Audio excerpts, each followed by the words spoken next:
왜 나에게만 이런 고통이 따를까요? 우리는 가끔 삶이 너무 불공평하다고 느낍니다. 하지만 부처님은 이 모든 것에 이유가 있다고 말씀하셨습니다. 그것이 바로 카르마의 작용입니다. 당신의 삶은 당신의 발자국 위에 서 있습니다.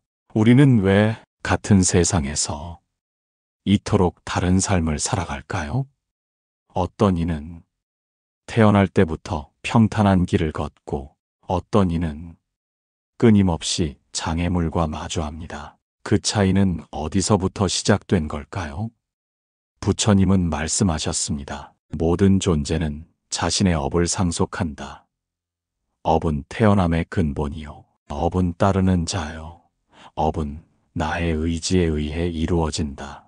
이 말은 곧 지금 우리의 삶은 과거에 지은 행위, 그 하나하나의 축적으로 이루어졌다는 뜻입니다. 카르마, 그것은 단순한 운명의 개념이 아닙니다. 원인과 결과의 철저한 흐름, 내가 행한 대로 내가 받는다는 마음의 작용이자 인연의 법칙입니다. 그렇다면 우리가 지금 겪고 있는 아픔과 시련은 누군가의 탓이 아니라 결국 내 마음이 뿌려온 씨앗의 결과일지도 모릅니다.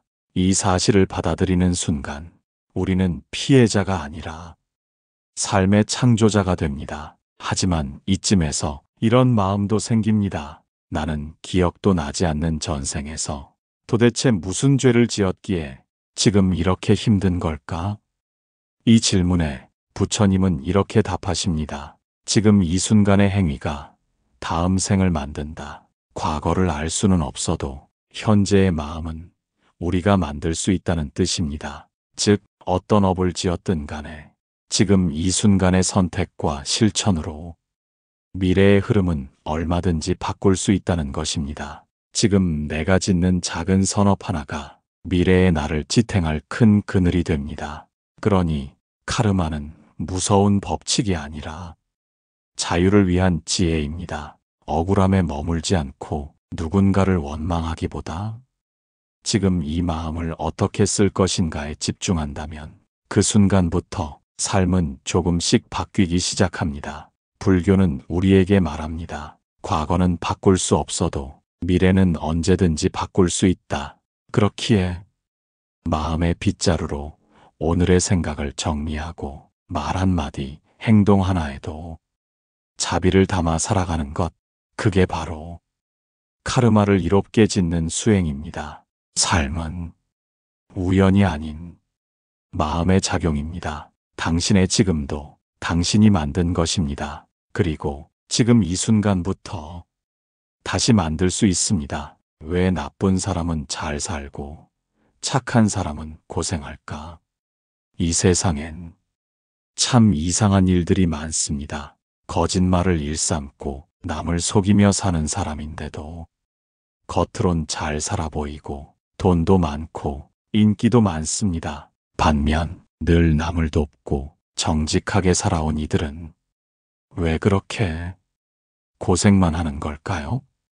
이 불공평한 풍경 앞에서 우리는 종종 선과 악의 기준마저 흔들리는 자신을 발견합니다. 하지만 부처님은 그런 세상 앞에서 말씀하셨습니다. 악한 사람은 악업의 과보가 나타나기 전에는 달처럼 밝게 빛날 수 있다. 하지만 과보가 다가오면 그 누구도 피할 수 없다. 지금 당장 보이는 것이 전부는 아닙니다. 카르마의 작용은 때로는 매우 정밀하고 또 때로는 더디게 작동합니다. 어떤 씨앗은 하루 만에 싹을 틔우지만 어떤 씨앗은 몇 해가 지나서야 꽃을 피웁니다. 그렇기에 우리가 보는 겉모습만으로 그 사람의 삶 전체를 판단할 수는 없습니다. 당장 지금 나쁜 일을 하고도 잘 지내는 사람이 있다면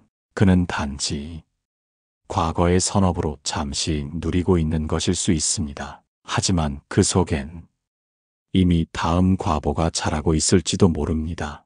반대로 지금 괴로움 속에 살아가는 이가 있다면 그 또한 과거의 악업이 소멸되고 있는 중일 수 있습니다. 그리고 그 속에서 새로운 선업이 자라고 있다면 그 사람은 언젠가 더 깊은 평온과 복을 누리게 될 것입니다. 부처님은 말씀하셨습니다. 업은 반드시 그 과보를 가져오되 때와 조건이 무르익을 때 나타난다. 그 말은 결국 모든 일에는 때가 있다는 뜻입니다. 지금은 억울할지라도, 지금은 이해할 수 없더라도 지은 대로 받는다는 진리는 결코 사라지지 않습니다. 그러니 남과 나를 비교하며 마음을 흐리지 마세요. 누군가의 겉모습보다 지금 내가 어떤 씨앗을 뿌리고 있는지가 더 중요합니다. 진실하게 살아가는 일, 남 몰래 베푸는 일, 그 모든 선한 마음은 분명히 당신의 미래에 그늘이 아닌 빛이 되어 돌아올 것입니다. 카르마는 지금 당장은 불공평해 보여도 언제나 공정하게 작동합니다. 그 공정함은 시간이 지나야 비로소 드러납니다. 그러니 오늘도 묵묵히 마음의 밭을 가꾸는 일, 그것이야말로 진짜 수행입니다. 지금의 고통, 과연 전생 때문일까? 살다 보면 설명할 수 없는 고통과 마주할 때가 있습니다. 분명 나는 누구보다 바르게 살았고 누구보다 최선을 다해 살아왔는데 왜 이렇게 자꾸만 아프고 자꾸만 외롭고 자꾸만 일이 어긋나는 걸까요? 이유를 찾지 못한 우리는 때때로 이건 다 전생의 업보 때문일 거야 하며 한숨을 내쉬곤 합니다. 그 말 속엔 체념이 담겨 있기도 하고 억울함을 삼키는 어떤 고요한 슬픔도 담겨 있습니다. 하지만 부처님은 이렇게 말씀하셨습니다. 과거는 이미 지나갔고 미래는 아직 오지 않았다. 중요한 것은 지금 이 순간이다. 전생은 분명 지금의 나에게 영향을 줍니다. 하지만 그것이 모든 것의 결정판은 아닙니다. 전생이 씨앗이라면 지금은 그것을 어떻게 키우는지에 달려 있습니다. 같은 씨앗이라도 어떤 이는 가시덤불 속에 심고 어떤 이는 햇볕과 물을 주며 가꿉니다. 전생이 어떤 업을 남겼든 지금의 삶은 그 업을 어떻게 맞이하느냐에 따라 전혀 다른 방향으로 흘러갈 수 있습니다. 즉, 전생은 이유일 수는 있어도 운명의 변명은 될 수 없습니다. 지금 이 순간 당신이 짓는 마음이 곧 미래를 바꿉니다. 그러니 전생의 업보 앞에서 주저앉지 마세요. 부처님은 말씀하셨습니다. 지금 이 순간에 선한 업을 쌓는 그 사람은 과거의 업을 이겨낸다. 이 말은 지금 당신의 선택이 과거의 어두움을 밝히는 등불이 될 수 있다는 뜻입니다. 전생의 그림자가 당신을 덮고 있을지라도 그 위에 오늘의 자비와 지혜를 쌓아 올리면 그림자는 점점 희미해지고 빛이 그 자리를 채우기 시작합니다. 지금의 고통은 전생의 이유일 수 있지만 그 고통을 어떻게 받아들이고 어떻게 살아내느냐는 오롯이 당신의 몫입니다. 그래서 수행이란 과거를 탓하는 것이 아니라 지금의 마음을 돌보는 일입니다. 전생이 어둡다고 미래까지 어둡지는 않습니다. 마음의 등불을 켜는 순간 운명은 바뀔 수 있습니다. 작은 선행 하나가 정말 큰 복이 될까요? 우리는 살아가며 수많은 선택 앞에 놓입니다. 길을 가다 누군가를 도울지 말지, 화가 났을 때 말을 참을지 아닐지, 누군가에게 따뜻한 말을 건넬지 말지, 그 순간들 속에서 우리가 하는 작은 선택들이 정말 의미가 있을까요? 그냥 스쳐 지나가는 작은 친절 하나가 과연 미래의 삶에 영향을 줄 수 있을까요? 부처님은 말씀하셨습니다. 작은 물방울이 모여 큰 그릇을 채우듯 작은 선행도 자주 하면 큰 복을 이룬다. 복은 커다란 일을 해서 오는 것이 아닙니다. 누군가를 크게 돕거나 세상을 바꾸는 거창한 일이 아니어도 됩니다. 진심 어린 말 한마디, 누군가를 위해 문을 잡아주는 마음, 눈길을 마주하며 건네는 미소 하나, 그 모든 작고 사소한 마음들이 조금씩 하지만 확실히 당신의 마음밭에 씨앗이 됩니다. 그리고 그 씨앗은 때로는 우리가 잊고 있을 때, 때로는 전혀 예상치 못한 순간에 꽃이 되어 돌아옵니다. 우리가 아팠던 날, 누군가의 위로 한마디에 울컥했던 기억이 있듯이 누군가도 당신의 사소한 친절 하나에 크게 구원받았을 수 있습니다. 그 마음은 결코 사라지지 않습니다. 우주는 그 마음을 기억합니다. 불교에서 말하는 공덕은 그런 선한 마음의 축적입니다. 다른 이의 이익을 바라고 행한 마음, 비움에서 나온 나눔, 기대 없이 베푼 선행, 이 모든 것이 곧 복의 씨앗이 됩니다. 그리고 그 씨앗은 언젠가 반드시 그에 합당한 열매를 맺습니다. 그렇기에 마음이 지쳐 있을 때일수록 작은 선행 하나를 실천해 보세요. 그것은 단지 타인을 위한 것이 아니라 곧 나를 위한 수행이 됩니다. 부처님은 말씀하셨습니다. 남을 돕는 이는 자신을 돕는 것이다. 큰 것을 하지 않아도 괜찮습니다. 오늘 하루 누군가를 향해 미소 지었다면 그걸로도 충분합니다. 작은 선이 모여 크나큰 공덕이 되고 그 공덕이 당신의 삶을 서서히 밝힙니다. 자식에게도 업이 있을까요? 부모가 되면 가장 많이 하는 생각 중 하나는 내 자식만큼은 힘들지 않았으면 하는 바람일 겁니다. 그래서 애를 쓰고 정성을 다하고 때로는 내가 다치는 한이 있어도 아이를 위해 희생합니다. 하지만 그렇게 노력했음에도 자식이 뜻대로 되지 않을 때, 예상치 못한 아픔을 겪을 때 부모는 견디기 힘든 죄책감에 시달립니다. 내가 뭔가 잘못한 걸까? 내 탓일까? 이 질문 앞에 불교는 조용히 답합니다. 모든 중생은 각자의 업을 가지고 태어난다. 부모와 자식도 그저 깊은 인연으로 만난 독립된 존재일 뿐이다. 부처님은 자식 또한 독립된 업을 지닌 존재이며 자신만의 인연과 과보를 가지고 태어난다고 하셨습니다. 부모가 아무리 좋은 밭을 만들어 주어도 그 밭에 뿌려진 씨앗이 어떤 것인지에 따라 다른 열매가 맺히는 것처럼 자식의 삶은 오롯이 그 자신의 업과 인연 위에 놓여 있습니다. 하지만 그렇다고 해서 부모의 노력이 의미 없는 것은 아닙니다. 비록 씨앗은 자식이 가져온 것이라 해도 그 씨앗이 잘 자랄 수 있도록 햇빛과 물을 주고 바람을 막아주는 일은 부모의 몫이기 때문입니다. 즉, 자식의 업을 바꾸지는 못해도 그 업을 잘 견디고 이겨내도록 지혜를 심어주는 것이 진정한 부모의 수행입니다.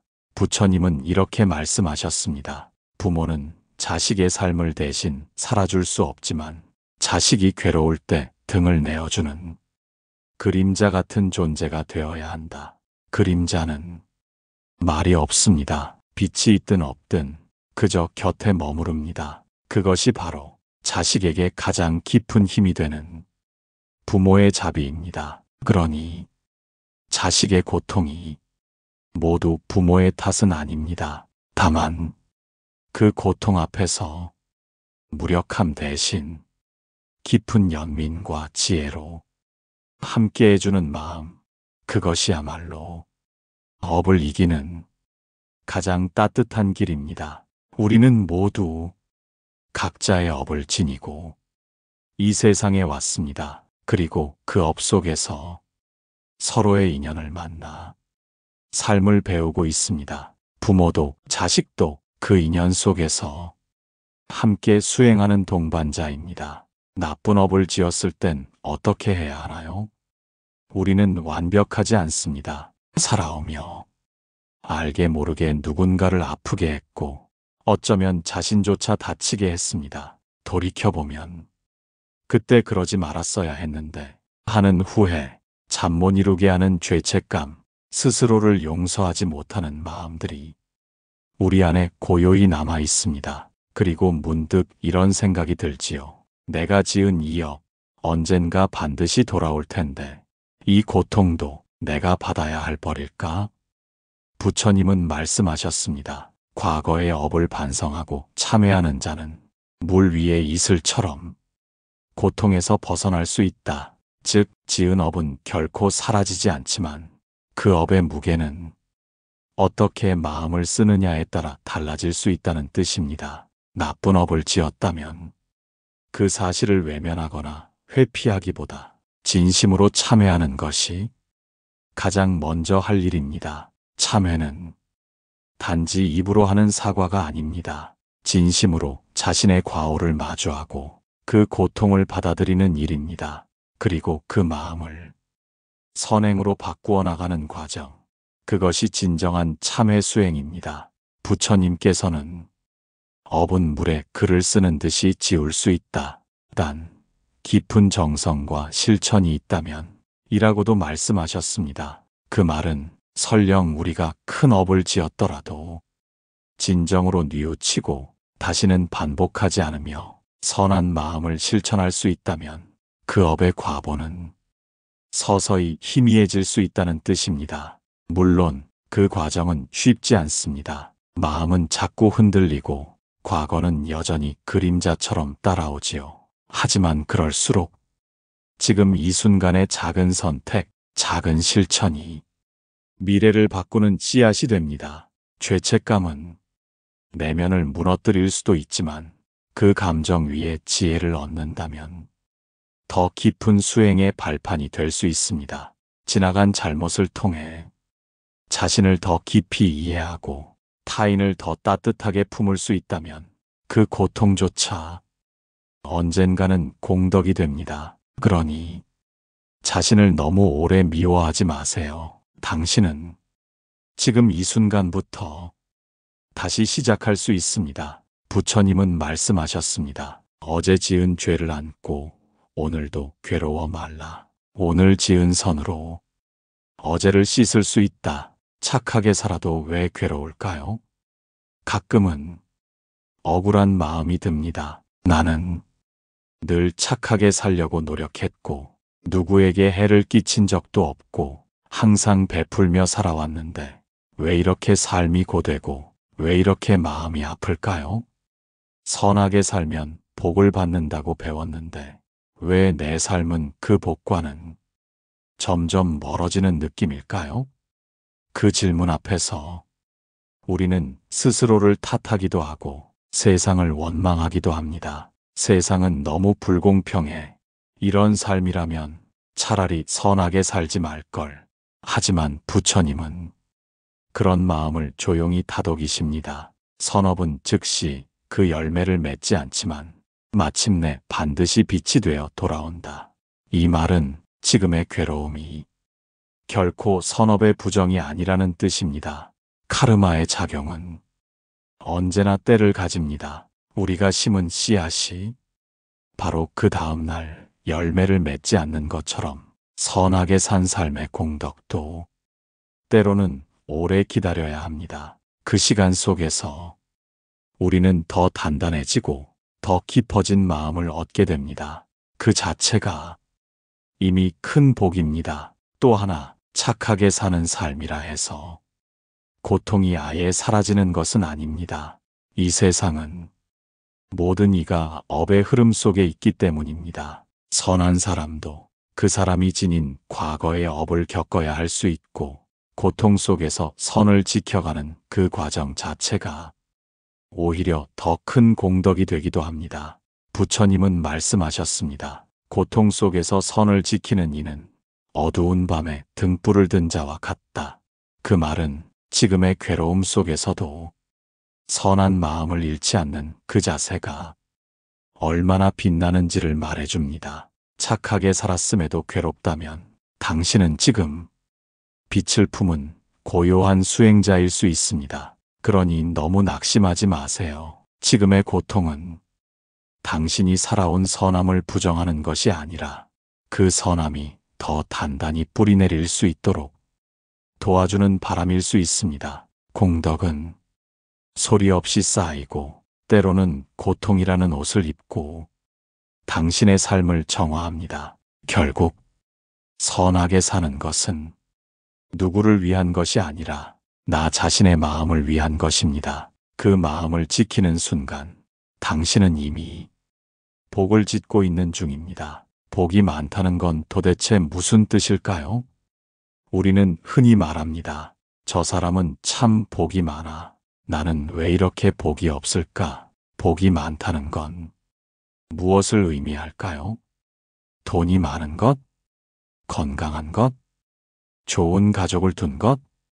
분명히 그것들도 복이라 불릴 수 있습니다. 하지만 부처님은 조금 다른 관점에서 복이라는 것을 바라보셨습니다. 복 중의 복은 바른 마음을 지니는 것이다. 이 말씀은 복이란 단순히 외적인 조건을 말하는 것이 아니라 마음의 상태를 말하는 것임을 알려줍니다. 즉, 어떤 상황에서도 불평하지 않고 마음을 잃지 않고 자비와 평온을 지킬 수 있는 힘이 가장 큰 복이라는 뜻입니다. 우리는 종종 복을 외부에서 찾습니다. 누가 나를 도와주길 바라고 좋은 일이 저절로 생기길 원합니다. 하지만 진짜 복은 내 안에 있습니다. 힘든 상황에서도 누군가를 탓하지 않고 더 나은 마음을 선택할 수 있다면 그 마음이 바로 공덕이고 그 공덕이 진정한 복이 됩니다. 부처님은 이렇게 말씀하셨습니다. 복은 바깥에서 오는 것이 아니라 마음이 맑을 때 저절로 따라온다. 이 말은 외적인 복은 일시적일 수 있지만 마음에서 비롯된 복은 삶 전체를 변화시킬 수 있다는 의미입니다. 예를 들어 많은 재산이 있다 하더라도 그것을 나누지 못하고 끊임없이 불안해한다면 그것은 오히려 짐이 되고 마음의 평화를 앗아갈 수 있습니다. 반대로 소박한 삶을 살더라도 늘 감사하는 마음이 있다면 그 사람은 이미 풍요로운 삶을 살고 있는 것입니다. 그래서 불교에서는 복을 짓는다는 표현을 씁니다. 복은 주어지는 것이 아니라 쌓아가는 것입니다. 그 쌓음은 나의 말, 나의 생각, 나의 행동 하나하나에서 시작됩니다. 매일 조금씩 좋은 마음을 내고 남을 돕고 감사하는 삶을 산다면 그 마음은 나도 모르게 복이 되어 나를 지켜줄 것입니다. 복은 운이 아닙니다. 복은 실천입니다. 오늘의 작은 미소 하나, 작은 나눔 하나가 내일의 복이 됩니다. 그리고 그 복은 언제나 당신의 마음 안에 있습니다. 왜 인연은 그토록 쉽게 스치고 아플까요?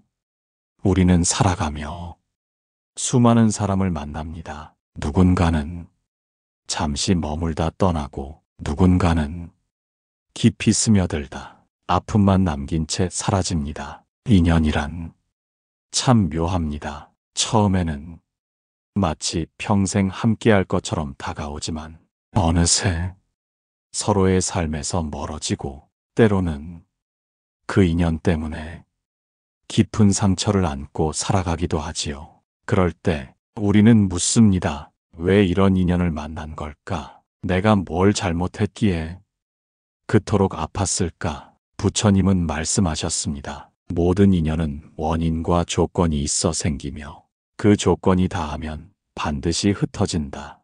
이 말은 만남도 이별도 결코 우연이 아니라는 뜻입니다. 그 인연은 과거에 내가 지은 업의 결과이며 지금의 내가 다시 이어가는 인연입니다.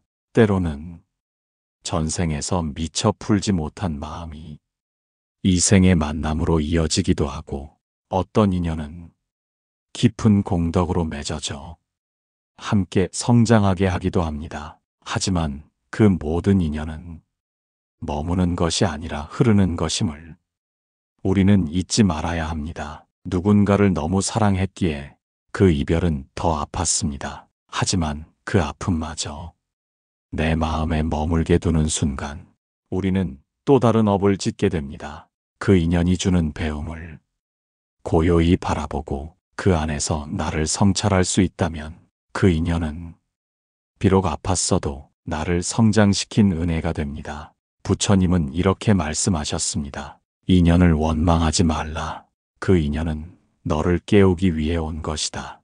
이 말처럼 때로는 상처가 나를 수행의 길로 이끄는 계기가 됩니다. 모든 인연에는 의미가 있습니다. 그 의미는 시간이 지나야 보이고 마음이 조용해야 들립니다. 인연은 붙잡을수록 흩어지고 흐르게 둘수록 남습니다. 아픔을 붙잡지 말고 그 아픔을 바라보는 따뜻한 눈을 지니세요. 그 눈으로 자신을 바라보고 타인을 이해할 수 있다면 그 인연은 이 생의 아픔을 넘어 다음 생의 공덕이 될 것입니다. 지나간 인연은 흘러가게 두고 지금 내 앞에 있는 마음을 정성껏 마주하는 것, 그것이 인연 속에서 괴로움 없이 사는 지혜로운 수행입니다. 마음 하나가 운명을 바꿀 수 있을까요? 누구나 한 번쯤 그렇게 묻습니다. 정말 마음 하나로 내 인생이 바뀔 수 있을까? 삶이 고되고 반복되는 어려움 속에 답답함을 느낄 때 우리는 한 줄기 기적을 바라게 됩니다. 어쩌면 그 기적은 바깥이 아니라 바로 내 안에서 시작되는 것일지 모릅니다. 부처님은 말씀하셨습니다. 모든 것은 마음에서 비롯된다. 마음이 바르면 말도 바르고 행동도 바르며 삶도 바르게 된다. 이 말씀은 우리 삶의 근원이 바로 마음임을 알려줍니다. 카르마, 그 모든 업의 씨앗 역시 마음에서 시작되며 그 마음이 바뀌는 순간 업의 흐름도 서서히 달라지기 시작합니다. 마음은 작지만 가장 큰 우주입니다. 하루에도 수없이 변하고 어디로 튈지 모르지만 그 마음을 조금씩 가라앉히고 들여다보는 습관을 들이면 거기서부터 삶의 방향이 조용히 달라집니다. 카르마의 가장 큰 오해는 운명을 이미 정해진 것으로 보는 것입니다. 하지만 불교는 말합니다. 업은 고정된 것이 아니라 계속 변화하는 흐름입니다. 그리고 그 변화의 시작은 언제나 지금의 마음에서 비롯됩니다. 누군가를 미워하던 마음을 자비로 바꾸었을 때, 포기하고 싶던 순간에 감사함을 떠올렸을 때 그 작은 마음 하나가 이전과는 전혀 다른 결과를 만들어냅니다. 그것이 바로 운명의 전환점입니다. 부처님은 말씀하셨습니다. 마음을 다스리는 자는 세상의 어떤 전쟁보다 위대하다. 당신이 지금 스스로의 마음을 들여다보고 있다면 당신은 이미 삶의 주인이 된 것입니다. 카르마의 작용은 결코 냉정한 심판이 아닙니다. 그것은 지혜와 자비로 우리 삶을 조금씩 맑히려는 자연의 법칙입니다. 우리가 그 흐름을 이해하고 마음을 바르게 쓸 수 있다면 그 어떤 업도 바꿀 수 있고 그 어떤 운명도 새롭게 써내려갈 수 있습니다. 운명을 바꾸는 첫 걸음은 지금 이 마음을 따뜻하게 바라보는 것입니다. 그리고 그 마음을 매일 조금씩 좋은 쪽으로 이끌어가는 일, 그것이 바로 삶을 바꾸는 진정한 수행입니다. 부처님은 말씀하셨습니다. 어제는 지나갔고 내일은 아직 오지 않았다. 중요한 것은 오늘, 지금 이 순간이다. 지금 이 순간 당신의 마음이 따뜻해지길 바랍니다. 영상이 도움이 되셨다면 좋아요와 구독으로 함께 해주세요. 감사합니다.